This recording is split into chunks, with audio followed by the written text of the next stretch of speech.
Hello and welcome to a brand new Charmed live stream. My name is Kristen and we are talking about Charmed Season 3, Episode 16. That's right, we have like 2 more episodes left after this. So, there's definitely a lot going on. I'm not even sure how they're going to wrap all this up yet. But thank you guys so much for joining me. Consider subscribing if you like my videos and drop down in the comments and let me know what you thought about this episode of Charmed. I mean, there was a lot going on, to be honest. I mean, as we know, as we've seen set up, there's a monster from the Tomb of Chaos that has taken over someone. We don't know who it is going into this episode. We also find out that the sisters have made a sort of like scientific potion, if you will, out of Mel's baby's DNA to try to get rid of the allergy. And will that work? Will that not work? But there are, I would say, 3 main storylines in this episode. We've got Mel with Abby and Waverly. We've got Harry being weird on his journey to mortality. And we have the story of the Whispering Evil. So let's talk about it. I want to start off with the story of what was going on with Mel in this episode. This episode was called, What to Expect When You're Expecting, or a pun off of that title. What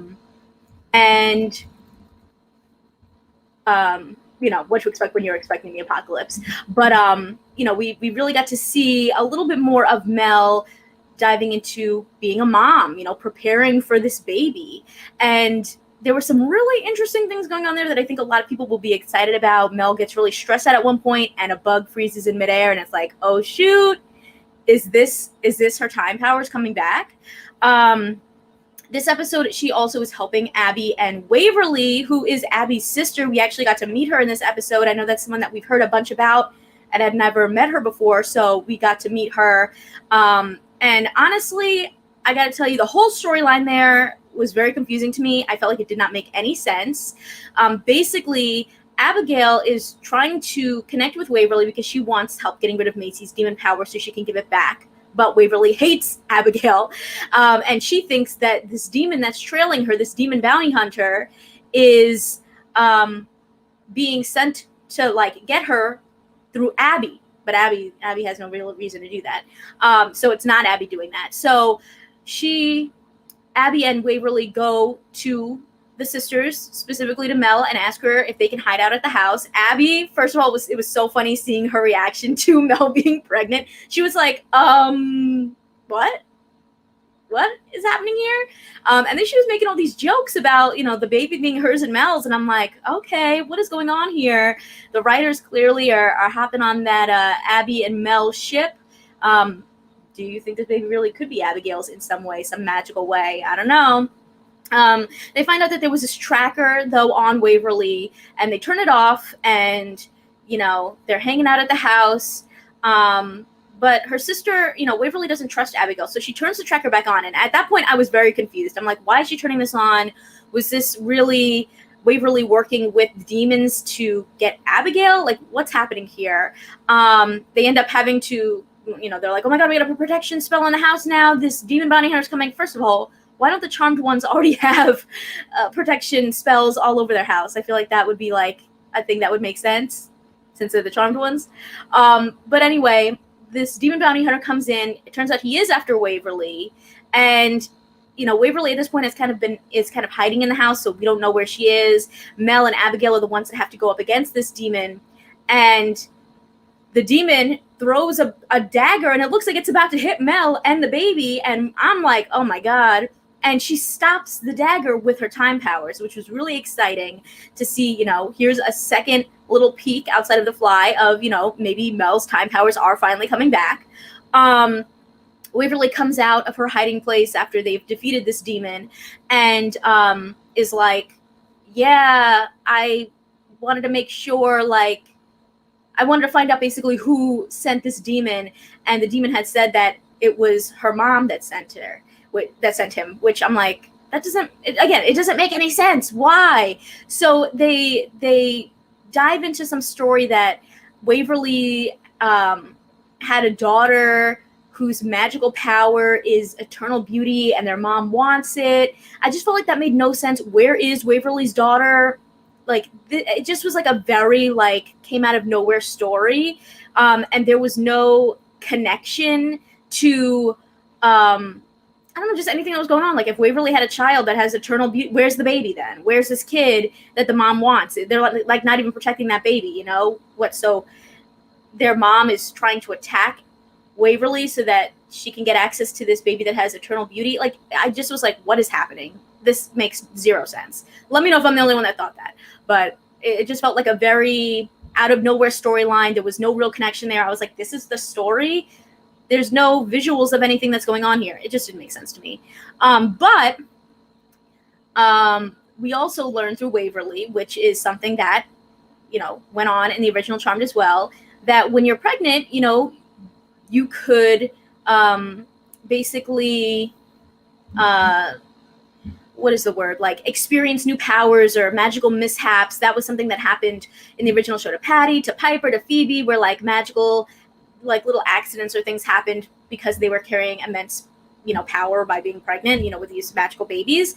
And so they were like, you know, maybe the baby could be a time witch, or maybe the baby could be, you know, the fact that you have all these hormones running through you could be awakening old powers. So as Conspiracy World said, you know, just like Wyatt giving Piper powers in the womb, this could be maybe the baby's powers, or maybe this is just the hormones of pregnancy unlocking some powers that were dormant in Mel, which makes sense because we already know in the future Mel gets her time powers back, so maybe this is kind of what was happening there. Let's see. We also have a comment from Jocelyn who says, I agree, I was so confused and it didn't make sense to me, right? The whole storyline with Waverly and like why their mom is after her, it just, they could have completely removed that. It made zero sense. There was no sense going on there. And Ezekiel says, is it me or was the crying scenes kind of bad acting or the funny tone was on purpose? What do you guys think? In which scene, I guess, are you referring to, Ezekiel? Let me know what you're talking about. And then Miri Girl says, what do you guys think about Mel's baby being the key to stopping the evil in some way, like what happened with the allergy? Yeah, I mean, so I guess we'll kind of mention this briefly and then we'll get into it a little bit later on. But there is a moment in this episode where after they've been injected with this magical potion, Macy and Maggie, to potentially get rid of this allergy, see if like the potion that is concocted with the baby's DNA can help get rid of the allergy, it actually works. So I wonder if like there's more to it than that, or if that was kind of the big thing that like the baby was able to help get rid of the allergy. Maybe the baby has some kind of like healing properties. That would be pretty cool and interesting power. And Iodon says that they hope that Mel's baby is a boy. Yeah, I mean, I think there's a lot of different things that they could do with the show. Like, honestly, I have no idea. But it would be interesting either way. If they have a little girl, if they have a little boy, I want to see what the powers are going to be. They kind of also seem like they're hinting that the next episode, I don't know, they're like already preparing for this baby to be born. What if it's born like in the next 2 episodes? That would be wild. That would be wild. Now, moving on, I want to talk a bit more about Harry. Harry being a little bit weird in this episode. I mean, he's been kind of weird on his journey to mortality in general. But this episode, he was doing a lot of things that were making people very confused. You know, we do start seeing things going on with the Whispering Evil in this episode. And you know, there's a lot of red herrings kind of thrown in, and it looks like Harry at first could potentially be, you know, one of these little plot twists of like, oh my God, is Harry actually the Whispering Evil?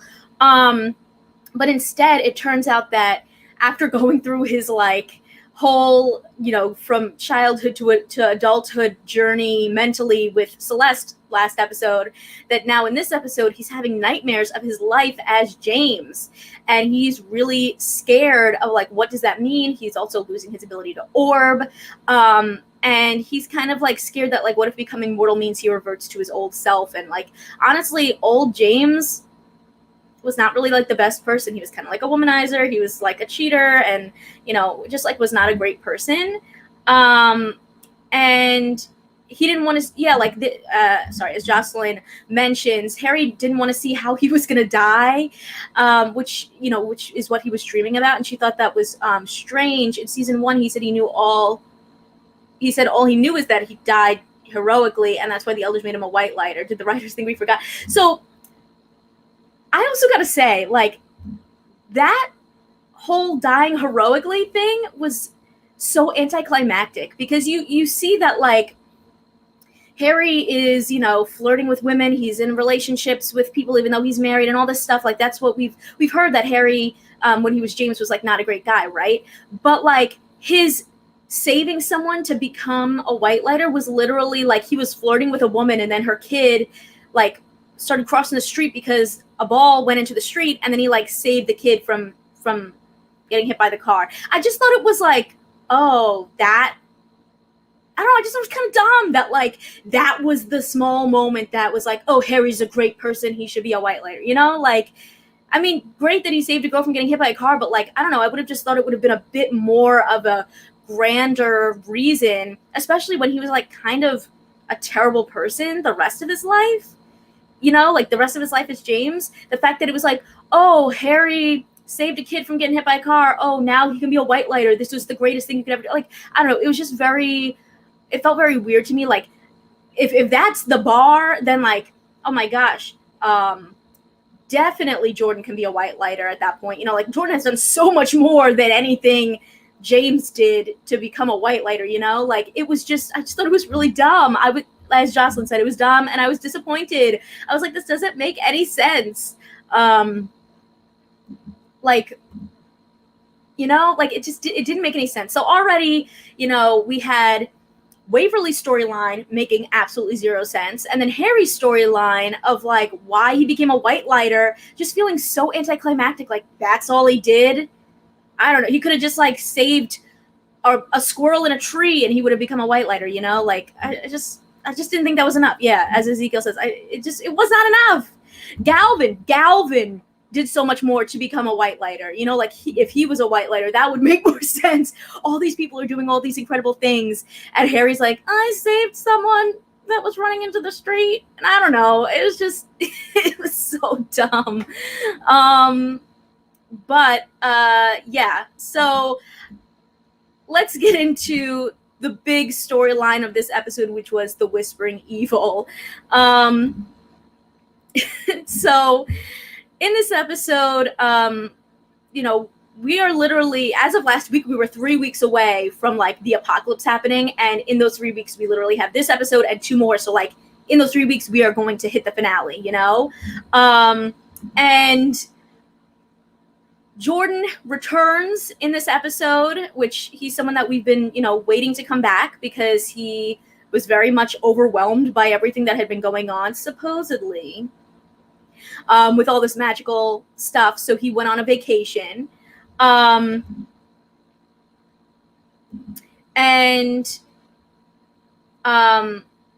when he arrives, Safe Space is attacked, and Swan is essentially, I don't even know if I would say Swan is patient zero. They said she was, but I feel like the clown that they had there was really patient zero, because he started, like, turning rabid and attacking people before even Swan and her little buddies from Safe Space. But basically they're, like, attacked, and they're attacked by the Whispering Evil, and that they're attacked because they have, like, a line, like a claw mark on them, and then they grow, like, a long fingernail. It was kind of random.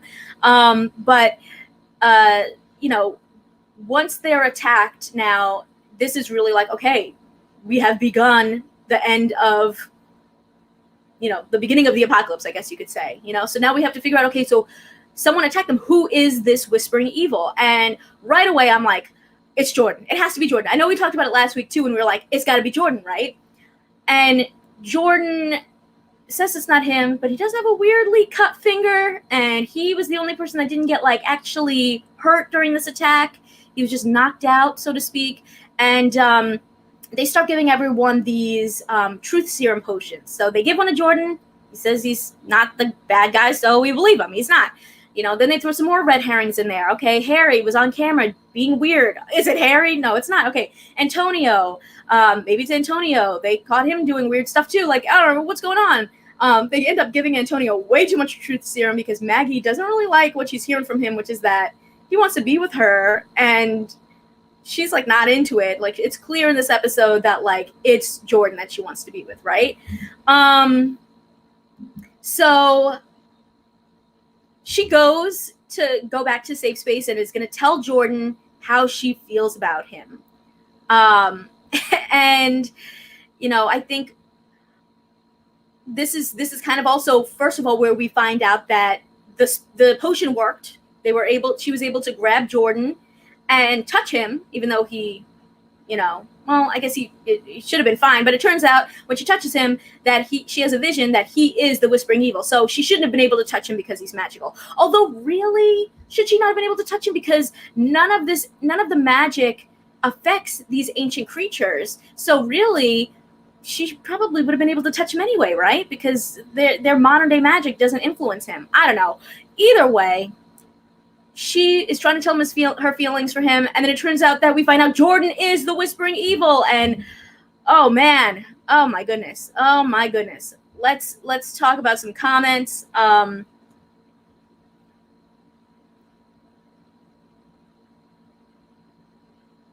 Jordan is the Whispering Evil doesn't make any sense. And blame the Perfecti for putting him in the tomb. Yeah, so, well, okay. I'll address that in a second. Let's get a couple of other comments up here. Jordan can never catch a break. I feel so bad for him. Same. There were so many red herrings. It had to be Jordan. I first thought it was Harry. I wonder how long Jordan has been this way. And then also, I feel so bad for Maggie. Now she might have to kill him. Okay, so this is my thoughts. Okay, so what we learned basically is that the reason Jordan became infected with this Whispering Evil was because he was the first human even put in the Tomb of Chaos. If the Perfecti had never put him in the Tomb of Chaos, that monster, that evil, or you know, the Whispering Evil would never have attached itself to him, and that's how it escaped. So this Whispering Evil has been attached to Jordan since he got out. Or, you know, since he was originally in the Tomb of Chaos. Now, is that the first time or the second time, right? Because he was in the Tomb of Chaos twice. So it makes you wonder really how long has Jordan had this monster in him? You know, but, you know, regardless, I will say it doesn't make sense to me that Jordan would go on vacation and then come back and start the apocalypse. Like, my thought would be, he went on vacation, he's gone out into the world, and he's infecting everyone, and it's too late for the Charm Drones, right? Like, wouldn't that have made a little bit more sense? Like, he could have infected whoever he wanted when he wasn't with them, and they would have no idea. And instead, he came back and then started, you know, like that. I was just like, he could have started this way sooner. Now,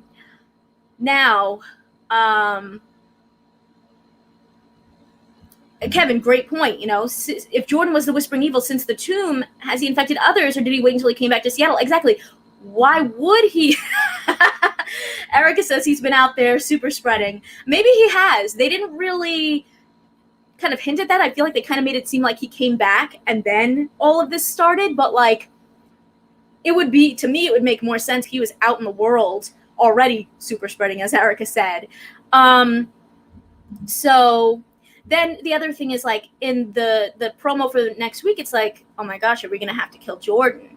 My thought is, which I think someone had already brought up, is if they do have to kill Jordan, that, where is it? What if he were to become a whitelighter? Jordan is someone who definitely deserves to become a whitelighter, if anyone. Not in the old way that they did it, where, like, it kind of was dangerous and like ripped people's lives apart, but like, if there's a new way to become a whitelighter where you like get magical powers and you like can help people and stuff, like, why not?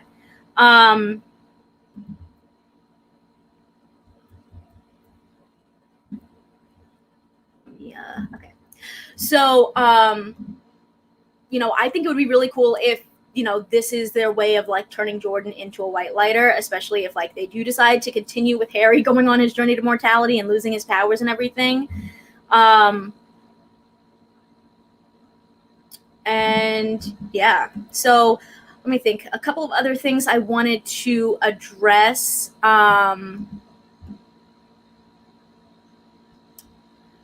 is that there were a couple of references, I would say, to the original Charmed. The first, as we mentioned, being the fact that like pregnant witches kind of can experience new powers and things like that. That's something that happened in the original show. The idea of the bounty hunter throwing a knife and her being able to stop it with her time powers was very similar to when Piper's unborn baby was shot out with a poison arrow, and it protected itself with a force field. They're both, these babies are, I don't know if the baby itself was protecting itself in this episode in particular, but, the idea of like these new powers kind of emerging and being able to protect the baby. The fact that there was a demonic bounty hunter, that's something that was very common in the original show. And then Mel freezing the fly. Piper is trying to freeze demons in one episode in The Wedding from Hell, and she ends up freezing a fly near her. So those were a couple of, references that I caught. And now let's get into some more comments and questions from you guys. Oh, and I do want to mention also, like I said, like the Jordan was able to basically trick everyone because he's now possessed by this ancient power that is not influenced by magic or by potions or spells or like the modern magic. So they're going to need to dive into something really old or maybe even something more unique. The fact that when they were working with Josefina on making like mixed magic spells, I think they're going to maybe need to do something like that. But again, that to me also says like, if he's not influenced by real magic and things like that, then how would even touching Jordan mean anything really for their allergy? Like maybe it doesn't, maybe it's, because he's not affected by these issues. So maybe it doesn't matter if they touch him, maybe they still have their allergy, but they made it seem like it's resolved now. So that's good, I guess. Now let's talk about some more comments. Madame Scorpio says, Eternal Beauty, the writer of this episode, said, we won't even meet Waverly's daughter, WTF. Exactly. This storyline came out of nowhere and had no connection or bearing to anything. We didn't even meet Waverly's daughter. Where is this little girl that is like, being hunted basically by her grandmother? Are they keeping her safe somewhere? I don't know. We've never even met her. It was just the most random storyline. It was just like throwaway lines that were introducing something that's supposed to be meaningful, and it was not. Let's see. Miri says, I don't remember when he was in the tomb the first time. Wasn't he in a version of the Tomb of Chaos when I thought it was when he and Macy got stuck in, and it was kind of like a Josefina had like put them in a like mind loop where they were stuck in his brain, remember? And they had to like find the things that were a little bit weird and off. I thought that was kind of connected to that. Maybe I'm misremembering. Let me know if that's what you guys took it as. Gerard says, this episode, as far as consistency, has been very bad. Waverly's involvement, Jordan coming back because he was a Whispering Evil all this time. It's just weird. I will say I did like that Jordan was a Whispering Evil. I thought that was fun. Although it just seems like every boyfriend needs to become evil at some point. It's like Galvin got possessed, right? Parker was a demon the whole time. And now... Jordan, who's like this great guy, a hero, a war veteran, and like a lawyer and a fighter, all this stuff. Now he's the bad guy. It's like, oh my gosh, hopefully, I think we all feel for Jordan at this point. Hopefully things will work out. Madame Scorpio also says, I'm over Hasty. Harry needs to go. The whole relationship is just weird. It really is. Like, I've never really been a big fan of Hasty, to be honest. The one relationship I am enjoying right now was, Maggie and Jordan, just because it seemed like they were giving them time to come together. Like some of these other relationships are so quick, and it's like, it just doesn't have any meaning. And Hasty, Harry's just been weird. I feel like this whole season with his trying to become mortal, and what does that mean for everyone? Anyway, so Kevin says, now I'm wondering, what powers will Mel's baby have? I think that there's a lot of options here. I hope that it's something that we've been hinted at. because that would be really cool if it was like, some sort of maybe a time power, because that's what Mel had. Maybe some sort of healing power. The fact that that baby's able to stop the allergy. Like, I think it'd be cool if there was some kind of like healing ability. Or do you think, like, because it can heal, or that it has the ability to heal, but the allergy, maybe there's some sort of like whitelighter-esque ability there? I don't know. I mean, there's a lot of options. Maybe they're hinting at something with the fact that they keep saying Abigail, wants to be, part of this baby's life. They kept hinting about Abigail saying, "Oh, maybe this is me and Mel's baby." I'm like, "Oh, Abigail."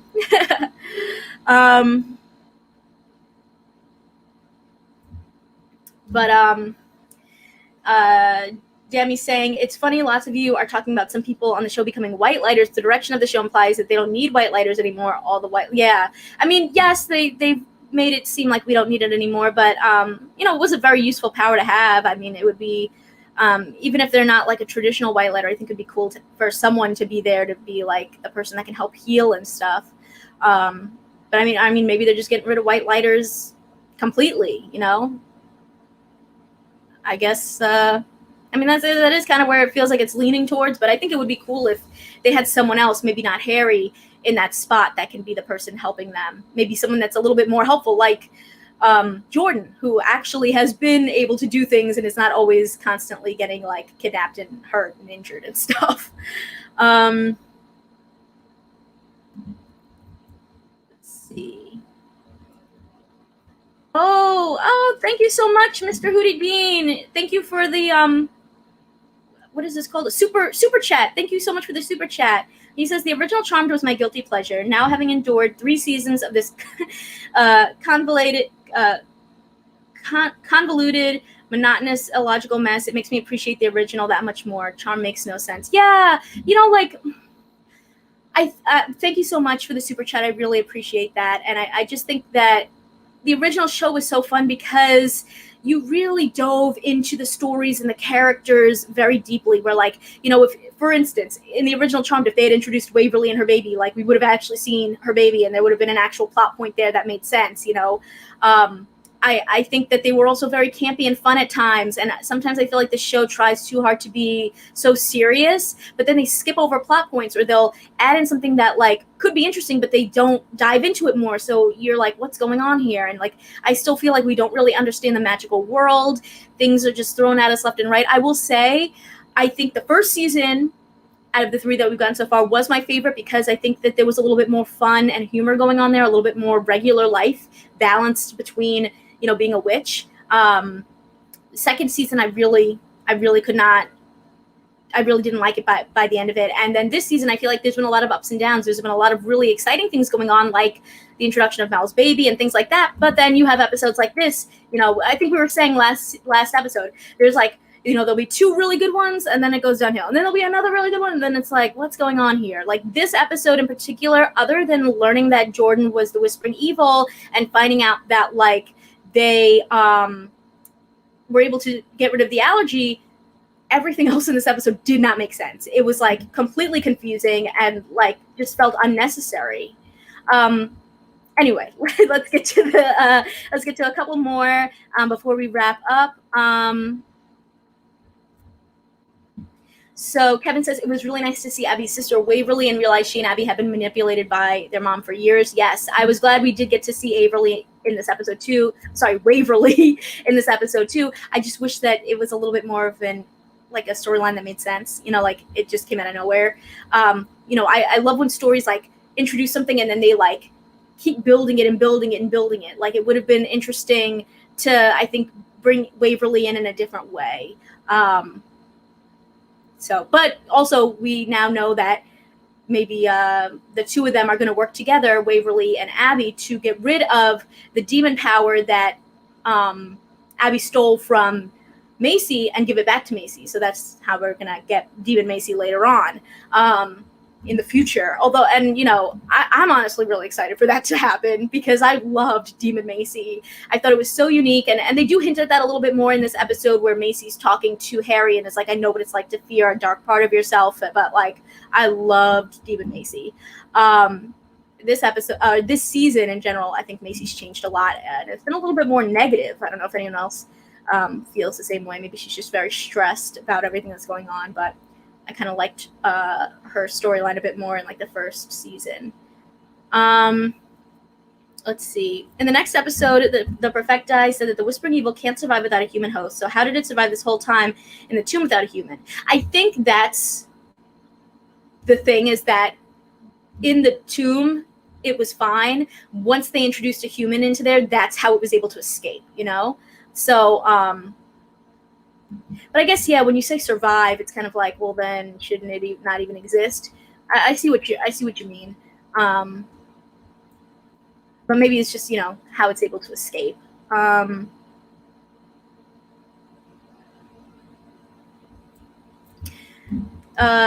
D says the only good that came from this episode was Abby and Waverly finally realizing the depth of how evil their mom is. Yeah, I'm hoping that they can bring Averly. I keep saying Averly. I guess that's like the sisterly name, right?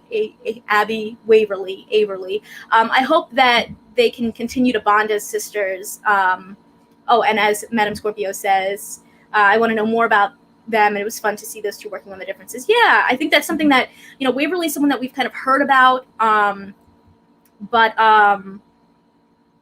you know, not really seen. But we know like the effects that, you know, Abby's family has had on her. So to meet another another member of her family, I mean, we've met their entire family. Honestly, we've met more of Abby's family than we've met of the Charmed Ones family. We've dove in deeper into Abigail's struggles and her life than we have the Charmed Ones. Like, this is what I want for the Charmed Ones. Like, I want to know more about their family. I want to know more about their magical history. Man, they're giving us all that with Abby.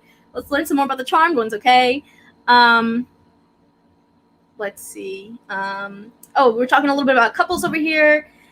Shannon says that she enjoys all the couples. Jocelyn says that she likes Hasty. She likes all the couples on the show, unlike the OG Charmed. I will say, yeah, the OG Charmed, my least favorite couple was Cole and Phoebe. I hated their relationship.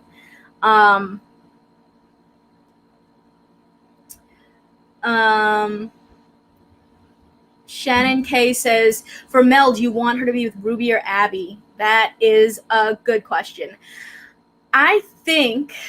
to be honest, I'm probably going to go with Abby, because I think that there is a good person in Abby, as you know, as much as she, you know, has her ups and downs. And Ruby can sometimes be a little bit boring. I feel like, you know, like we don't need her. I don't know. Like, she's fine. I just don't think that she adds a lot to the story.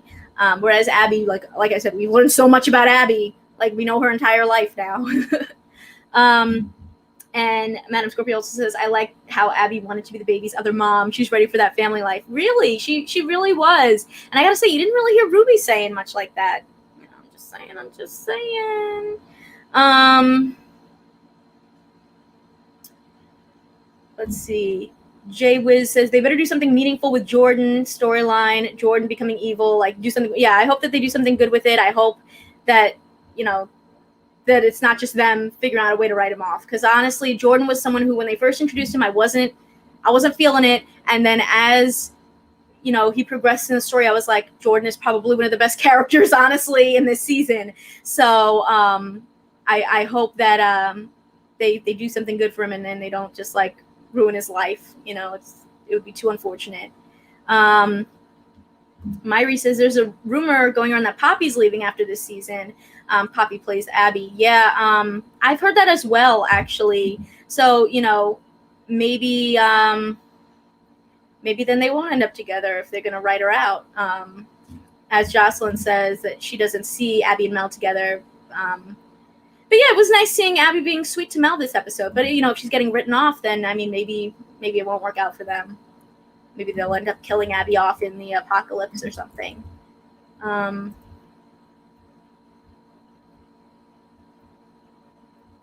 Let's see.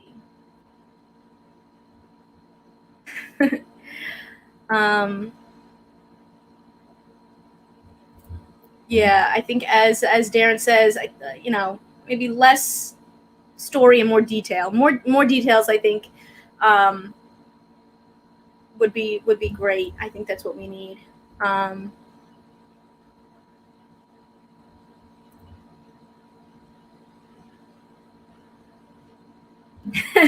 Jocelyn says they need to go back to the Demon of the Week and combine the overall issue of the season. Yeah, I think I really like when they do Demon of the Week storylines, and that allows us, I think, to dive more into the magical world while learning more about the story, you know, like in general. I think I would love to see that as well. But